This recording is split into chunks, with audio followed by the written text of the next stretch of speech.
Good afternoon, Com2 scholars. Here we are. My name is Joshua Kaiser. We made it to the end of Com2 here, and this is my video discussion on my term paper in which I did charitable fundraising and the effects of different persuasion principles and advertisements. So we all know charity organizations rely heavily on the ability to persuade people to give to their causes. You have the SPCA that you see on TV, the United Way, the hunger organizations that are out there pushing for people, playing on our emotions, playing on our ability to, give. And so with that, the emotional appeals seem to be the strongest that you see in advertisements on television, for instance. For me personally, as I went through this project, I have my own nonprofit here in Moreno Valley. As you can see, it's my subliminal, image placement here and advertisement for it. It's a great literacy program that I'm working here with the local community, working to build a literacy program here in Moreno Valley and get everyone, the ability to read. We're doing book donations, we're doing book collections. So that's kind of my plug for the charity. Take a look at the website, movalstrong.org. And we're going, one book at a time. We're going to make our community and everything that we do a much better place and bringing people together through books. Because I think educating, especially in our time in the world today, is something that we really need to focus on. So, my ability, there's a lot of factors and principles that go into, advertising through charities and getting people to give up their hard-earned money because people don't come out of their money very easily. And so with that, the emotional appeals is one of the biggest ones.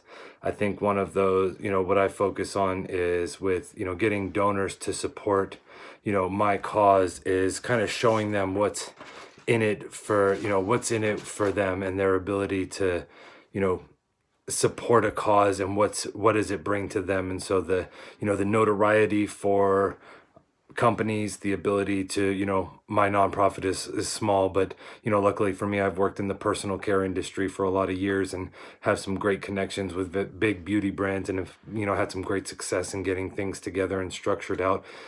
Keep an eye out for us this summer. We're going to be doing a couple of book donations, and we're working right now. We got a GoFundMe going. We want to get some college seniors some books for college and help them pay for their stuff.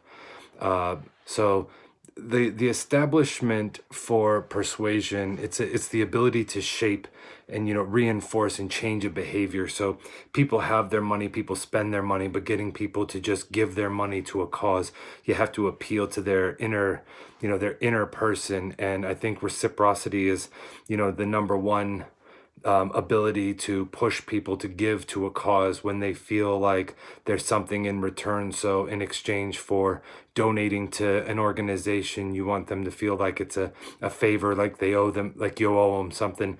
And that makes people, especially large corporations, when they feel that there's something to be gained or something to be had, people tend to give to something that they feel they can get back, because altruistic behaviors in our culture are not necessarily a common aspect. There are those that are philanthropists that believe in donating to a cause and supporting a cause without anything in return.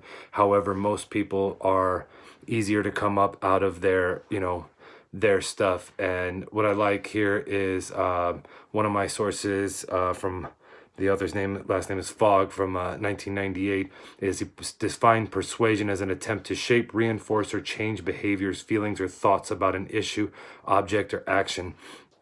And when you can change the way people feel about something and make them understand the cause and what will allow them to, what's the benefit into it and what do they get back in return, allows them to really push themselves to donate to it.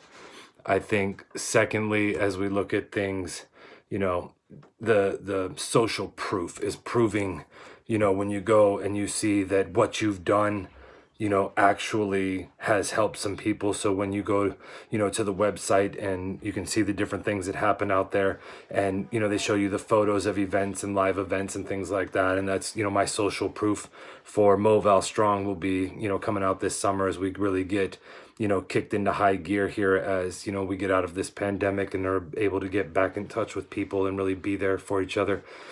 So, keep an eye out for us. The social proof is those photos, those images when you see the members of Habitat for Humanity building the houses and they show the photos of the foundation being laid, the frame being built, and the roof being put on. You get the social proof that people see, what's going on, and that ability to really drive people. And then Shearman and you in 2007 found that social proof principle significantly increases the donation compliance by showing advertisements or containing messages about the earlier behavior of others. So when you can trick people into, and not necessarily trick, but prove to other people that other people have given, and that because they have given, the successes have arisen out of that, it allows you to really see the work that has been done and allow it to really set and resonate with an individual. And so what I really took away from this entire project was my ability to charities require fundraising, they require donations, it's how they survive, it's how they stay afloat.